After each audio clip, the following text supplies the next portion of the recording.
మత్తయి 25:1-13 పరలోక రాజ్యము తమ దివిటీలను పట్టుకొని పెండ్లి కుమారుని ఎదుర్కొనుటకు బయలుదేరిన 10 మంది కన్యకలను పోలియున్నది. వీరిలో 5 బుద్ధిలేని వారు, 5 బుద్ధిగలవారు. బుద్ధిలేని వారు తమ దివిటీలను పట్టుకొని తమతో కూడా నూనె తీసుకొని పోలేదు.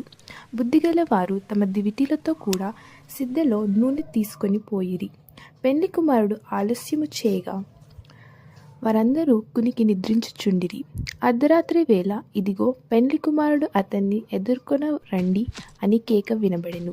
అప్పుడు ఆ కన్యకలందరూ లేచి తమ దివిటీలను చక్కపరిచిరి. కానీ బుద్ధిలేని ఆ కన్యకలు, మా దివిటీలు ఆరిపోవచ్చున్నవని కనుక మీ నూనెలో కొంచెము మాకియుడని బుద్ధిగల వారిని అడిగిరి. అందుకు బుద్ధిగల కన్యకలు, మాకును మీకును ఇది చాలదేమో, మీరు అమ్మువారి యొద్దకు పోయి కొనుడని చెప్పిరి.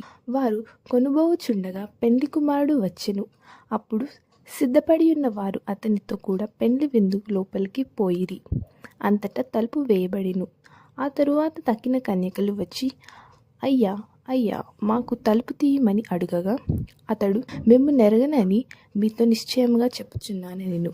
ఆ దినమైనను గడియ అయినను మీకు తెలియదు కనుక మెలకువగా ఉండుడి.